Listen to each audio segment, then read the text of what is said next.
5학년 때 담임 선생님이 처음으로 교육대학교를 졸업해갖고 오신 분인데, 제가 이제 발표 같은 걸 좀 잘하고 글짓기를 잘하고 하니까 저한테 이제 집중적으로 책을 읽게 해줬어요. 그게 고전 읽기 경시대회라는 데를 저를 데리고 다니면서 여기저기서 책을 구해다가 많이 이렇게 해주시고, 그때 이 5학년 담임 선생님이 이제 우리 정현이는 좀 세상을 넓게 보는 시각을 키워줘야 되겠습니다 하고 아버지하고 상의를 해가지고, 그 당시에 초등학생들이 보는 잡지가 두 권이 있었습니다. 하나는 어린이 자유, 하나는 어깨동무. 이 두 책을 말하자면 두 잡지를 그 시골 면 단위에서 유일하게 혼자 그것을 이제 구독을 하게 되는 것도 어떻게 보면 정치적인 그러한 하나의 과정이었고, 중학교 1학년 때부터 아버지가 이제 소년 한국이라고 하는 어린이 신문을 구독을 하게 해줬고, 그리고 이제 고등학교 때 담임 선생님이 1학년 때 이기순이라고 하는 담임 선생님이 이제 저에게 우리 정현이는 웅변도 잘하고 표현력도 좋고 하니 정치인이 됐으면 좋겠다. 그래서 제가 선생님 정치인이 되려면 뭘 주로 해야 되겠습니까? 그랬더니 전기전집을 많이 읽어보라고 하더라고요. 그래서 그때부터 이제 지금까지도 제가 읽고 있는 거의 모든 책은 전기전집입니다. 국내외의 정치인들의 전기전집을 읽다 보면 어떤 정책의 결정 과정, 또 갈등의 해결 방법, 그리고 좌절하고 포기했을 때 말하자면 다시 일어서는 그런 부분들을 얘기를 했고, 그리고 지금 이 부분에 있어서 민주당이 하고 있는 여러 가지 성명 논평, 당연히 야당이니까 낼 수 있는 거고, 그것에 대해서는 하나도 말하자면 비판하고 비난하고 싶지 않습니다. 그건 야당이니까 얼마든지 자기들 입장에서 낼 수 있습니다. 그러나 저 사람들이 해서는 안 될 소리가 있습니다. 정치 보복이라는 표현을 하면 안 됩니다. 보복이란 얘기는 뭔가 위해를 가한 뒤에 다시 되돌아온 거잖아요. 뭔 말인지 알겠어요? 그냥 하는 것이 아니라 뭔가 자기들이 상대방한테 대해서 어떤 액션을 취했고 그것에 대해서 다시 되돌아온 게 보복인데, 그러면은 자기들이 무슨 위해를 가했는지라는 것에 대해서 고백을 해야죠. 보복이란 말 아니에요. 보복을 쓰려면 그렇게 해야 되잖아요. 아니 예를 들어서 어느 조직이 가서 다른 조직에 가서 팼어. 그러니까 보복으로 더 많은 숫자를 데려와서 어떻게 했다더라. 이런 게 보복이잖아요. 저쪽에서 예를 들어서 북한에서 어떤 공격을 했어. 3배, 5배로 가서 보복을 하는 거잖아요. 그러면은 도대체 뭘 위해를 가했길래 지금 검찰 수사를 보복이라고 하느냐. 뭔가가 그냥 좋게 수사를 중단하라, 아니면 수사에 무리가 있다, 어떤 점에 무리가 있다라고 구체적으로 지적을 하면 이해를 하겠어요. 뭐 이렇게 볼 수도 있고 저렇게 볼 수도 있는 거니까. 그런데 정치 보복이라고 얘기를 하는 것에 대해서는 그러면 너희들이 무슨 위해를 가했길래 보복이라고 그것을 다시 이쪽에서 하는 것을 보복이라고 하느냐. 당신들이 검찰 수사를 했던 그 부분이 그러면 무리한 그것을 한 것이냐.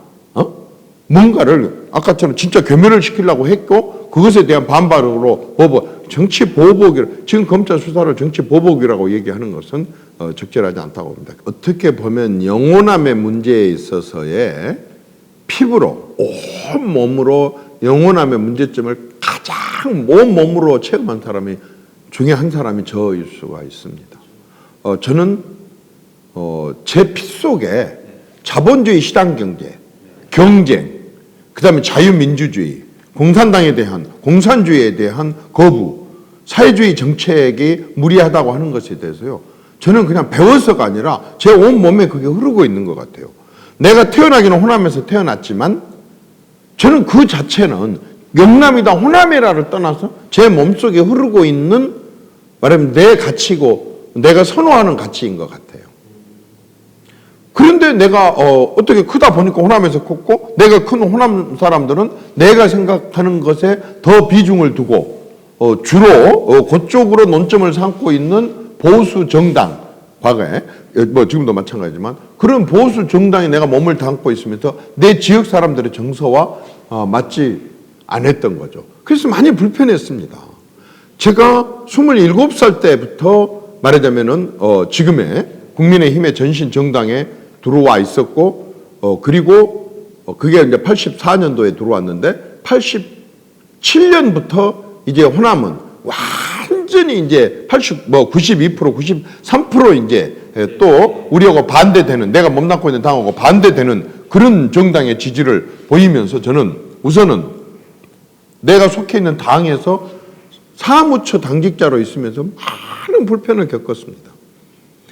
제가 이제 주로 전략기획단장, 또 미디어 기획단장, 정세 분석단장, 또는 뭐 자료 분석팀장 이런 것들을 역할을 했는데, 이런 것은 굉장히 중요한 보고서를 쓰는 자리고, 내가 쓰는 보고서가 이회창 총재부터 시작해서 굉장히 핵심 당직자들한테 갈 때인데, 그때가 이제 우리가 야당 때였었습니다.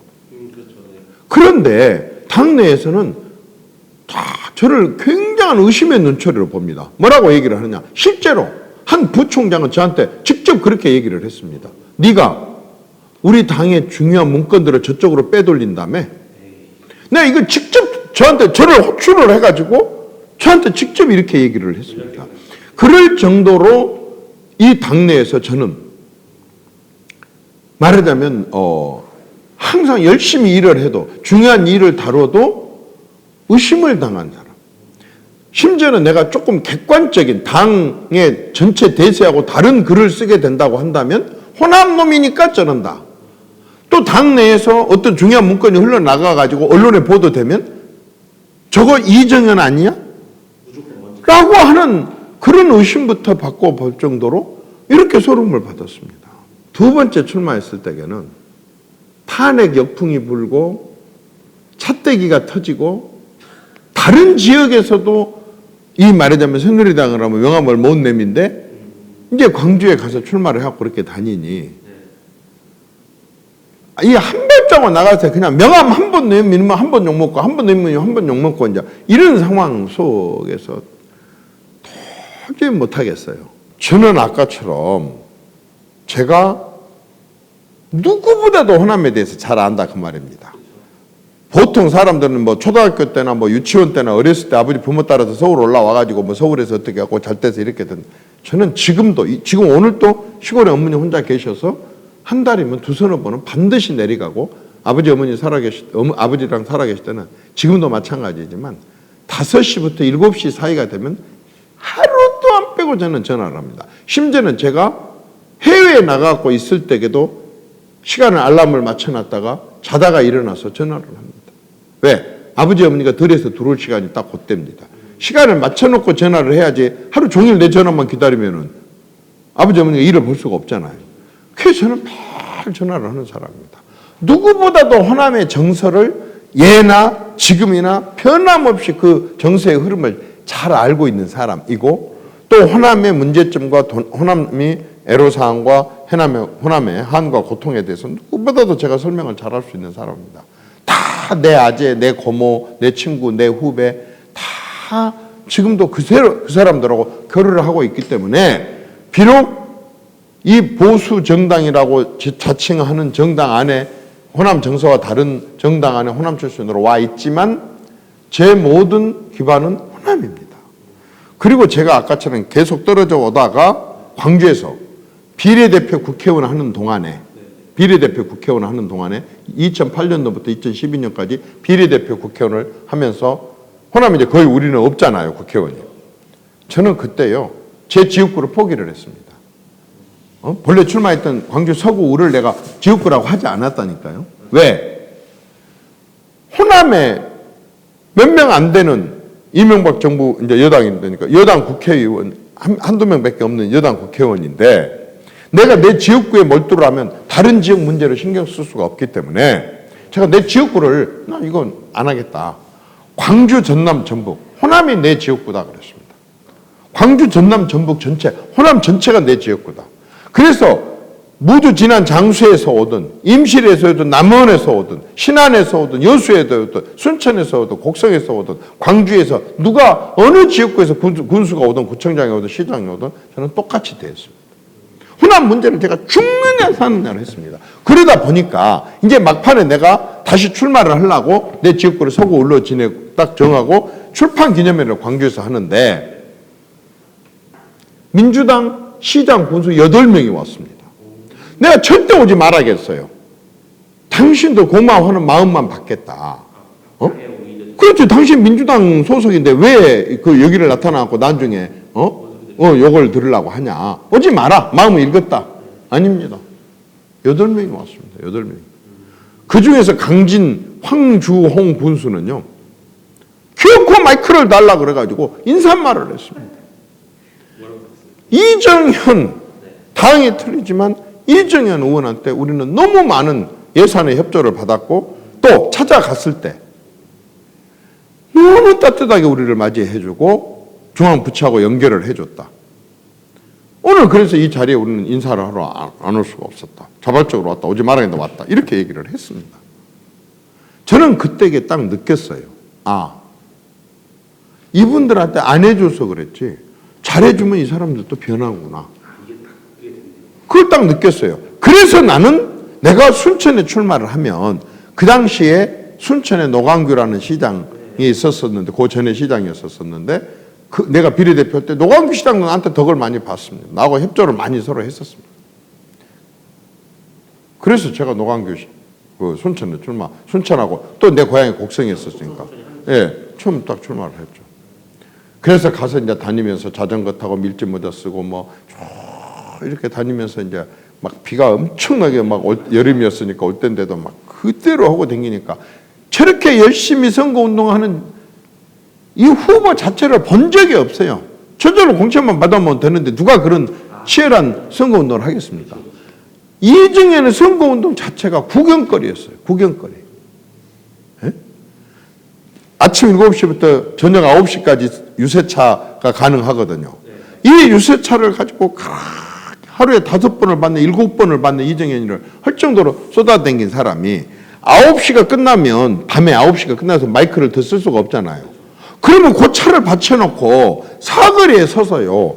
요 LED로 불 들어오는 이걸 두고 여기다 이정현이라고 밤에 불 들어오는 것을 켜고 거기 서서 밤에 12시까지 또 이러고 하고 앉아있으니까 그 밤에 다른 데서 이제 일하고 이렇게 부부가 이렇게 트럭을 몰고 가다가 아줌마가 창문을 내리고 울어요, 저한테. 이제 들어가시오, 찍어줄게. 눈물 나요.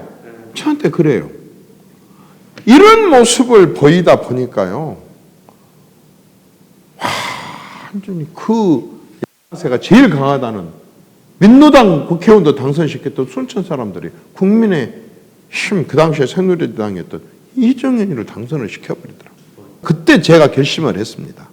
자, 지금 내 속으로 딱 결심했다. 자, 지금부터 당신들은 한 번도 구경하지 못한 국회의원을 보게 될 것이다. 제가 순천 곡성 사람들이 입는 면바지에 면티에 면잠바를 입고 그 오일시장에서 샀습니다. 오일시장에서 샀어요. 김포공항에서 딱 차 안에서 그걸로 내려갈 때마다 갈아입습니다.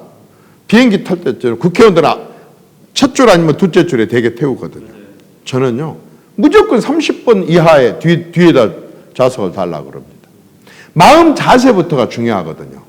이렇게 특별한 대접을 받으면 지역구 가서도 특별한 대접을 안 해주면 속으로 건방진 놈들 이게 나오게 되면은 아니잖아요. 그래서 저는 옷도 그렇게 갈아입고 좌석도 30% 뒤에 30분 뒤로 잡습니다. 옆에 사람들이 그냥 기절초풍을 합니다. 국회의원 아니요? 국회의원 왜 앞자리에 앉고 여기 앉으세요? 앞으로 가세요. 이런 식으로 하고 딱 내리자마자 저는 머슴론이 있습니다. 머슴. 왜? 선거직에 나간 모든 사람들이 하는 약속이 뭡니까? 제가 당선되면 여름에 머슴이 되겠습니다. 그러거든요. 그래 놓고 나서는 완전히 머슴이 아니라 주인이 되잖아요. 저는 철저하게 머슴은 어떠냐? 어떤 머슴도 사랑방에 앉아서 주인 오라 그래봐. 나 오늘 뭐 해요? 그걸 내가 어떻게 해요? 이런 머슴 봤냐? 의원회관에 앉아서 지구당 사무실에 앉아서 일 있으면 네가 찾아와. 그럼 내가 뭐 할 건데? 그걸 국회의원이 어떻게 한다요? 그 야당이 어떻게 한다요? 이런 머슴이면 되겠습니까? 저는 어떻게 하느냐? 공항에 딱 내리자마자 역에 내리자마자 바로 마을로 들어갑니다. 마을로. 찾아다닙니다. 제가 할 일 없어요? 지난번에 이런 민원이 들어왔던데 이거 내가 현장을 좀 보러 왔는데요. 다 놀래버립니다. 그러다가 어두워집니다. 그러면 이장한테 얘기합니다. 나 오늘 이 마을에서 자고 가려고 그런대요. 그래서 마을에서 자고 갑니다. 이런 식으로 해서 지금까지 하다가 보니까요.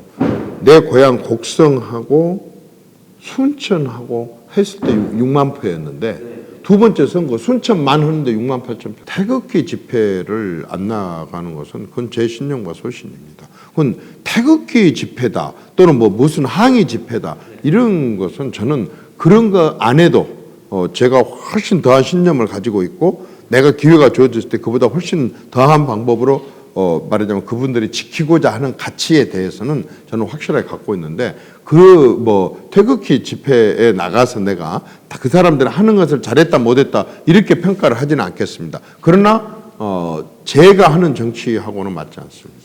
뭐 그 다른 방법으로도 그 훨씬 이상의 그분들이 지키고자 하는 또 내세우려고 하는 메시지나 가치에 대해서 그 사람들 못지않게 이렇게 할 그런 마음도 갖고 있고 자신도 있고 또 실제로도 뭐 유튜브나 이런 걸 통해서 훨씬 내가 다 했기 때문에 저는 그 집회에 나가는 것에 대해서는 저는 좋게 생각지 않습니다. 저는 개인적으로 이거 순전히 개인 저는 절대로 그분들을 비판하거나 비난하고 싶지 않아요. 저는 제 개인이 말하자면 그런 집회 말고 다른 집회도 저는 지금 세상은요 집회로 되는 세상이 아니라고 생각합니다. 지금은 조직과 집회로 되는 생각이 아니랍니다. 굉장히 중요한 얘기입니다. 이것은 지금 국민의힘의 혁신하고도 관련된 얘기입니다. 그 혁신이 어떻게 해야 될 것이냐라고 하는 건데 뭐 공천을 어떻게 한다, 조직을 어떻게 강화해야 된다. 저는요 근본적으로 달라졌는데도 불구하고 아직도 약간의 변형만 하려고 합니다. 지금은요 정당이 조직 갖고 되는 조직이 아닙니다. 이건 아주 최소한의 그냥 어떤 요식 행위로의 조직이지요. 선거에 이기기 위하거나 정권을 교체시키기 위해서는 조직 갖고 하는 시대가 아닙니다. 이제는요 지지자입니다. 뭔 말인지 알겠어요? 조직이 아니라 지지자. 조직이 아니라 지지자. 아까처럼 말하자면은 어떤 득표를 위해서 아까처럼 주변을 설득하고 이런 것이 아니라요 운동이 돼야 됩니다. 예를 들어 새로운 대한민국을 만들기 위한 운동, 아니면 지역 균형 발전을 위한 운동, 국민 통합을 위한 운동, 시장 경제와 자유민주주의를 복원하기 위한 그런 운동을 해야 된다고. 그러니까 이제는 유권자들이 고정이 아니다는 거죠. 지금보다 보수다 고정이 아니에요. 특히 젊은 지도자, 젊은 청년들과 아까처럼 40, 50대 이런 사람들은요. 대통령은 이 사람을 뽑고 도지사는 이 사람을 뽑고 도의원은 이 사람을 뽑고 옵니다. 이제는 고르는 거예요. 고르는 거. 선택이에요. 무조건 따르는 기계가 아니다는 거죠. 어느 정당이 요구한다고 해가지고 마치 그 정당의 노예가 되는 것처럼 기계가 되는 것처럼 그 정당의 머슴이 되는 것처럼 무조건 따라가는 그런 시대가 아닙니다.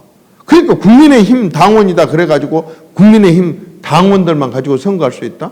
절대로 이제는 되지 않습니다. 국민의힘의 핵심 당직자, 당원, 그 사람이 자기 부인을 설득했다, 나 신뢰하지 않습니다. 하물며 그 사람의 딸과 그 사람의 아들을 다 설득했고 우리 가족 4명이 다 하기로 했다? 믿기도 하고 믿지도 않기도 합니다. 저는. 이제는 모두가 각자가 스스로 판단을 하거든요. 그게 뭐냐? 지지자인 겁니다. 이번에는 내가 여기 지지를 하지만 다음번에는 다른 데를 지지를 한다는 거죠. 이 지지자들이 왜 지지를 하게 하는가라고 하는 가치와 목표를 제대로 해갖고 이 가치를 실현시키기 위한 운동을 해야지. 운동. 당원으로 조직원으로 얽매여 놓는다? 100분의 1도 안 됩니다. 100분의 1도 안 된다니까요. 국민의힘의 당원들이 100분의 1도 안 된다니까요. 당원만 믿고 당원이 소중하고 중요하지만은 당원만 믿고 선거를 하고 당원 조직만 관리해갖고 선거를 하려고 한다? 완전히 아주 떨어지는 길로 가는 낙선의 길로 가는 비법입니다. 이제는요 지지자, 그 다음에 운동 지지자가 돼야 되는 거예요. 이걸 만드는 거예요. 이제 새로운 당에 쇄신을 한다고 한다면 이런 방향으로 가야 돼요. 과거에 공화당부터 시작해갖고 엊그저께 선거 치르는 데까지 해왔었던 이 방식으로 해갖고는 안 돼요. 왜 민주당이 지금 어두운지 아십니까? 언제쯤 민주당이 지금도 민주당이야. 이래 가지고는요 이 사람들 앞날이 없습니다. 정확한 얘기입니다. 제가 계속해서 호남에 가서 출마를 하고 호남 사람들을 설득하려고 하고 이번에도 무지막지한 연설과 무지막지한 말하자면 방송 연설이나 텔레비전 토론이나 아니면 길거리 유세를 했었던 이유 중에 하나가 뭐냐면요. 바로 그걸 설득하려고 하기 때문에 그렇습니다. 지금까지 대단히 미안한 얘기지만요. 35년째 거의 한 당의 싹쓸이 27년째 도지사가 한 당을 계속 할 수 있도록 밀어주는 거 이건요. 저는요. 미안한 얘기지만 선택이라고 보지 않습니다. 이건 의무라고 봅니다. 무슨 말씀인지 알겠어요? 어느 정당 어느 후보가 좋은가를 골라서 선택을 하는 게 아니라 민주당이 낸 후보면 당연히 그 사람을 찍어야 되는 의무로 생각하는 사람들이 많다는 거죠. 의무. 말이 됩니까? 이건요, 진짜 민주주의의 정면 위배입니다. 이건요, 스스로를 헌법 1조를 부정하는 거예요. 스스로가. 권력은 국민으로부터 나오고 주권은 국민에게 있는데 권력은 민주당으로부터 나오고 주권은 민주당에 있어가지고 우리는 그 사람들이 공천하는 사람들을 가서 무조건 밀고 찍어야 된다고 하는 의무감으로 투표를 하면요. 그 민주주의가 절대로 발전할 수가 없고 민주화가 될 수도 없을 뿐만 아니라 제일 중요한 거 정치하는 사람들로부터 권력자들로부터요. 주권자로서 대접을 받을 수가 없습니다. 대접을 받을 수가 없습니다. 이용당할 수는 있을지언정 대접을 받을 수가 없습니다. 이걸 깨고 싶습니다. 이 내 고향 사람들이기 때문에 더욱더 이걸 깨고 싶습니다. 얼마나 깨졌다고 보세요? 저는요. 지금까지는 전부 그냥 말하자면 신용이었다고 보는데요. 이번 선거를 지켜보면서 저는요. 조짐을 봤습니다. 조짐. 변했다고 보진 않아요. 절대로 7% 8%가 11% 대통령 선거 때 11% 나오고 11%가 이정현 때 18% 나왔다? 이게 변화다? 택도 없는 소리입니다. 택도 없는 소리입니다. 한 자리 숫자가 11%, 18% 돼갖고 호남이 변했다라고 생각한 사람들은요. 택도 없는 생각입니다. 택도 없는 생각입니다. 그건 변한 것은 아닙니다. 다만 저는 현지에서 오랫동안 선거를 해본 사람이서 변화의 조짐을 봤습니다. 변화의 조짐을 봤습니다. 누구한테서? 20대, 30대들한테서. 20대, 30대들이 저한테 가장 격렬하게 저한테 내가 변화가 필요합니다라고 했을 때 가장 격렬하게 길거리 지나가다가 저한테 아주 그 과격하게 박수를 보내고 또 손을 흔들고 이렇게 한 걸 봤고 놀라운 것은 20대, 30대 주부들이 저한테 훨씬 더 적극적인 의사표시를 한 걸 보면서 저 사람들은 이제 정치에 호응을 하는 것은 뭐냐면요. 젊은 사람들이 호응을 한 것은 저 사람들은 정치의 전남보다는 삶의 전남을 더 선호하고 있구나. 그렇다면 변할 것이다. 또 다른 얘기를 해볼까요? 저는 여기서 동화를 하나 생각했습니다. 동화. 우리 어렸을 때 벌거벗은 임금님 동화가 있습니다. 사치하고 못된 독재자 임금이 가렴 죽으러 세금을 훑어가지고 다 제일 좋은 옷, 제일 좋은 만 선호하고 입고 다닙니다. 그러다 사기꾼한테 제대로 걸립니다. 하나도 옷을 해서 입히지도 않고 마치 무슨 대단한 옷을 만들고 있는 것처럼 해놓고 깨댕이를 핥딱 벗겨놓고 임금을 길거리를 지나가게 합니다. 어른들은 뭐라고 하냐면 이미 익숙해져 있습니다. 와, 저렇게 아름다운 옷은 처음 봐. 어른들 눈에도 깨벗고 있는 것이 보이지만 와, 아름답다. 왜? 옆에 사람들이 저 새끼는 니는 양심이 나빠가지고 지금 저 임금이 입고 있는 옷이 안 보일 거야. 그 소리를 안 들으려고 서로 간에 그 옷이 아름답다고 위선과 가식과 거짓과 마치 길들여진 것처럼 얘기를 합니다. 근데 동네 꼬맹이들은 뭐랍니까? 임금님 꽃이 보인다. 임금님 옷 벗었다. 순수하게 말하자면은 이 어린이들 눈에는 그대로 다 비치는 겁니다. 지금요, 광주 전남의 정치의 현실을 20대, 30대들은 벌거벗은 임금님의 동네 아이들처럼 정확하게 봐버리고 있습니다. 저는 이제 변화의 조짐이 있기 시작하다고 봅니다. 또한 지난 27년 동안 사실상의 호남의 권력, 지방 권력을 독점해왔던 사람들의 그 독점, 독식, 독주가 얼마나 무능했고 얼마나 무책임하고 얼마나 자기들의 정말 지역 발전을 방치를 해왔는지가 이제 드러나기 시작했습니다. 한마디로 말해서요. 불만과 실증과 혐오가 목젖까지 찼다고 생각합니다. 민주당의 무능과 무책임과 그 방치함이 이제 호남 사람들의 불만 속에 목젖까지 찼다고 봅니다. 이제는요, 이제 오바이트 할 정도까지 왔다고 봅니다. 이제는 호남 사람들 눈에도 그게 점차 보이기 시작하는 거예요. 바로 그겁니다. 여야가 존속을 해야만이 정책 경쟁을 하고 예산 경쟁을 하고 더 잘하려고 노력하는 것이지 아무도 없는데 누가 지적한 사람도 없는데 우려야지 젖을 주지 이렇게 되는 거 아니겠습니까? 제가 다른 얘기도 했습니다. 자, 경상도를, 충청도를, 경기도를, 강원도를 농도라고 부른 사람 하나도 없습니다. 근데 전라도를 보고 농도라고 합니다. 농도. 농도기 때문에 너희는 농사를 지어야 돼. 그러니까 전자제품 만드는 공장도 필요 없고 반도체 공장도 필요 없고 배 만드는 공장도 필요 없고 너희들은 중공업 공장도 필요 없고 자동차 공장도 필요 없어. 농도야, 농도. 그래서 진짜 농도인 줄 알았습니다. 그런데 전라도에 농사 짓는데 요즘에 굉장히 기계가 많이 들어갑니다. 어떤 건 3억짜리도 있고 5억짜리도 있습니다. 농기계 공단 하나가 없습니다.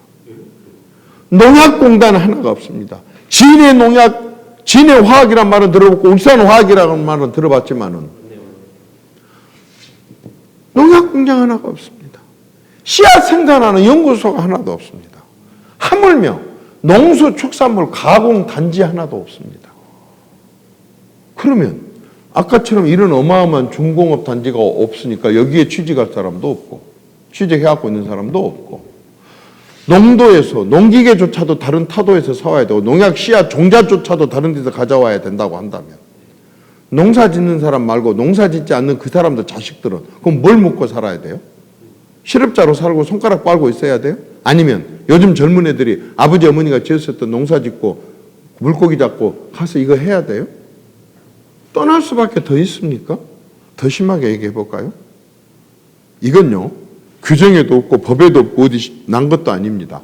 그냥 여의도 정치권에서 떠도는 얘기가 있습니다. 민주당에는 계명이 있다, 계명. 10계명처럼 계명이 있다. 규정이 있는 게 아닙니다. 계명이 있다. 그 계명 중에 하나가 뭐냐? 호남 출신 민주당 대선 후보 필패론입니다. 무슨 말씀인지 알겠어요?